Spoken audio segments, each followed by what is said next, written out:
चीन ने 2021 में अफगानिस्तान की सत्ता पर तालिबान के कब्जे के बाद से ही संपर्क बढ़ाना शुरू कर दिया था, लेकिन भारत यही काम 4 साल बाद कर रहा है। तालिबान के साथ पिछले 2 सालों में भारत के संपर्क बढ़े थे, लेकिन पहली बार विदेश मंत्री आमिर खान मुत्तकी नई दिल्ली में है। मुत्तकी संयुक्त राष्ट्र सुरक्षा परिषद की प्रतिबंधित आतंकवादियों की लिस्ट में शामिल है। शुक्रवार को मुत्तकी की विदेश मंत्री एस जयशंकर और राष्ट्रीय सुरक्षा सलाहकार अजीत डोभाल के साथ उच्च स्तरीय बैठक हुई। जयशंकर ने इसी बैठक में काबुल में भारत के टेक्निकल मिशन को दूतावास में बदलने की घोषणा की। अगस्त 2021 में तालिबान के आने के बाद भारत ने काबुल में अपना दूतावास बंद कर दिया था। भारत ने अब तक दुनिया के कई देशों की तरह तालिबान सरकार को औपचारिक मान्यता नहीं दी है। रूस एकमात्र देश है जिसने तालिबान को मान्यता दी है। जयशंकर ने इस वार्ता को क्षेत्रीय स्थिरता और मजबूती की दिशा में एक कदम बताया। वहीं मुत्तकी ने भारत को करीबी मित्र कहा और भारतीय कंपनियों को अफगानिस्तान आने का न्योता दिया। 1990 के दशक में जब तालिबान पहली बार अफगानिस्तान की सत्ता में आया, तब भारत ने उसके शासन को मान्यता नहीं दी थी। लेकिन 2021 में तालिबान के दोबारा सत्ता में आने और अफगानिस्तान की स्थिति पूरी तरह बदलने के बाद भारत ने व्यवहारिक दृष्टिकोण अपनाते हुए सीमित संपर्क शुरू किया। आज भारत और तालिबान के बीच कई ऐसे क्षेत्र हैं जहां दोनों के हित एक दूसरे से मिलते हैं।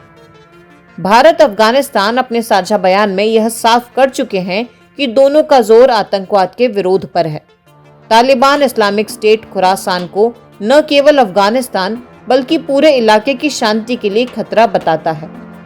भारत भी आतंकवाद के खिलाफ अलग अलग अंतर्राष्ट्रीय मंचों से आवाज उठाता रहा है। भारत यह सुनिश्चित करना चाहता है कि अफगानिस्तान की जमीन का इस्तेमाल भारत विरोधी गतिविधियों के लिए न हो। वहीं तालिबान भी अपनी सत्ता को स्थिर करने के लिए ISIS के जैसे संगठनों को कमजोर करना चाहता है। अनुराधा चिनॉय JNU के स्कूल ऑफ इंटरनेशनल स्टडीज की पूर्व डीन और रिटायर्ड प्रोफेसर हैं। वह मुत्तकी की यात्रा को भारत अफगानिस्तान संबंधों के भविष्य के लिए एक सकारात्मक पहल से जोड़कर देख रही हैं। अनुराधा चिनॉय कहती हैं, मुझे लगता है कि अमीर मुत्तकी को बुलाकर भारतीय विदेश मंत्रालय ने अच्छा कदम उठाया है। तालिबान से अगर बातचीत नहीं की तो इस इलाके में अस्थिरता बढ़ सकती है, क्योंकि ट्रंप बार बार बगराम एयरबेस को वापस लेने की धमकी दे रहे हैं। ऑपरेशन सिंदूर के बाद अफगानिस्तान ने भी भारत का समर्थन किया था, इसलिए बातचीत में दोनों के साझा हित शामिल हैं। हालांकि अफगानिस्तान के कई लोग भारत और तालिबान की बढ़ती करीबी से बहुत खुश नहीं हैं।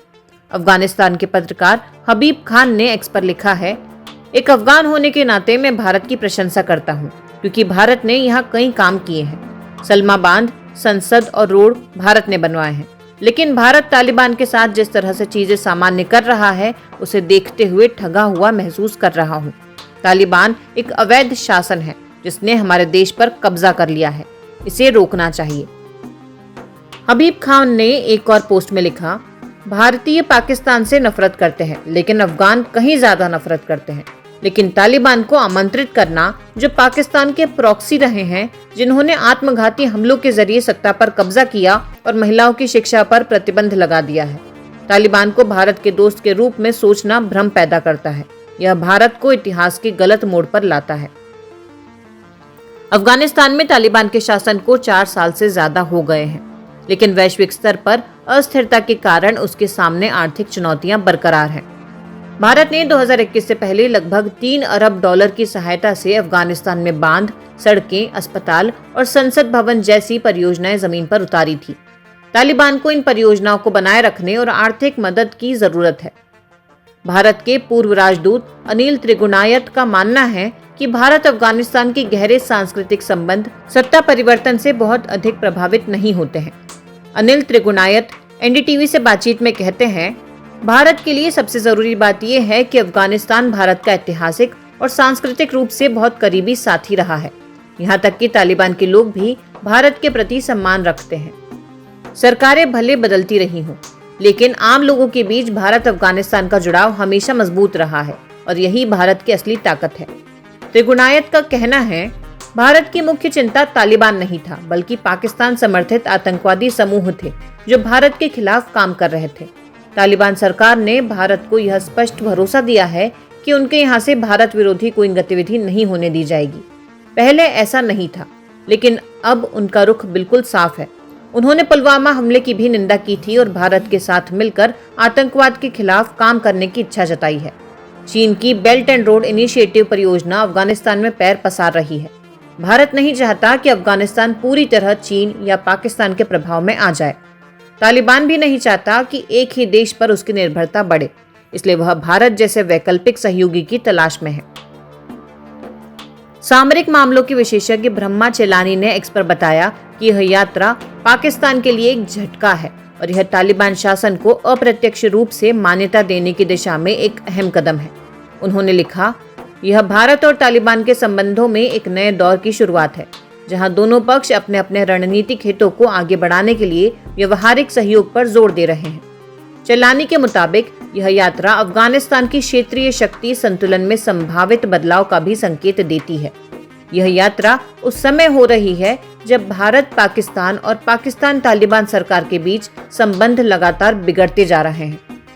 ऑब्जर्वर रिसर्च फाउंडेशन के हर्षवी पंत ने अपनी बात रखते हुए कहा, पाकिस्तान के साथ संबंधों में गिरावट तालिबान को यह मौका देती है कि वे अपने विकल्प खुले रखे और यह दिखाए कि अब उनका अस्तित्व पाकिस्तान पर निर्भर नहीं है। अफगानिस्तान खुद को पाकिस्तान पर अत्यधिक निर्भरता से अलग एक स्वतंत्र पहचान के रूप में स्थापित कर रहा है। तालिबान को पहले पाकिस्तान का रणनीतिक सहयोगी माना जाता था, लेकिन हाल के वर्षों में दोनों के रिश्तों में तनाव बढ़ा है। पाकिस्तान ने अफगानिस्तान में हवाई हमले भी किए हैं, जिन पर तालिबान ने कड़ा विरोध जताया। दक्षिण एशिया की गतिविधियों पर नजर रखने वाले विश्लेषक माइकल कुगलमैन मुत्तकी की यात्रा को भारत के लिए एक मौके की तरह देख रहे हैं। माइकल कुगलमैन ने एक्स पर लिखा, भारत और तालिबान के रिश्तों में जो सरगर्मी दिख रही है वह भारत की विदेश नीति के व्यवहारिक और लचीले रवैये को दर्शाती है। इससे भारत को अफगानिस्तान में अपने हितों को बेहतर तरीके से आगे बढ़ाने और व्यक्त करने का मौका मिलता है। साथ ही यह भारत को पाकिस्तान और तालिबान के बीच बढ़ते तनाव का कूटनीतिक रूप से लाभ उठाने की भी अनुमति देता है।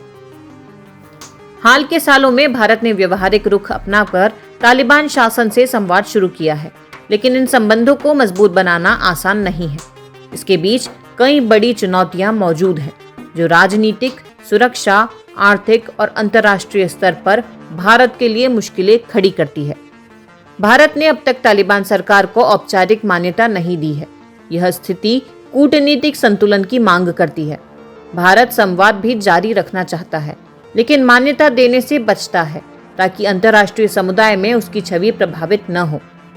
तालिबान शासन में मानवाधिकार, महिला शिक्षा और समावेशी शासन की स्थिति अब भी चिंताजनक है। इस पर तालिबान सरकार का कहना है कि वह महिलाओं के अधिकारों का सम्मान करती है, लेकिन अफगान संस्कृति और इस्लामी कानून की उनकी अपनी व्याख्या के मुताबिक पश्चिमी देश भी तालिबान शासन के प्रति सतर्क हैं। अगर भारत तालिबान से बहुत अधिक नजदीकी बढ़ाता है तो उसे अंतर्राष्ट्रीय आलोचना झेलनी पड़ सकती है। अनुराधा चिनॉय कहती हैं, भारत अचानक से तालिबान को मान्यता नहीं देगा, लेकिन बातचीत बंद नहीं की जा सकती है। यह सच है कि तालिबान ने औरतों के अधिकारों को पूरी तरह से छीन लिया है। पश्चिमी देश तालिबान पर लगातार दबाव बना रहे हैं, लेकिन भारत यह जानता है कि दबाव बनाकर कुछ हासिल नहीं किया जा सकता। अमेरिका सालों तक अफगानिस्तान में रहा, लेकिन महिलाओं की आजादी का सवाल तब भी था।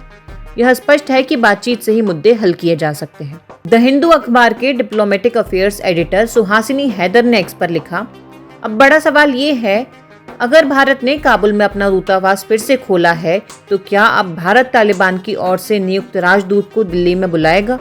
क्या अफगान गणराज्य के झंडे की जगह तालिबान का काला सफेद झंडा लहराएगा?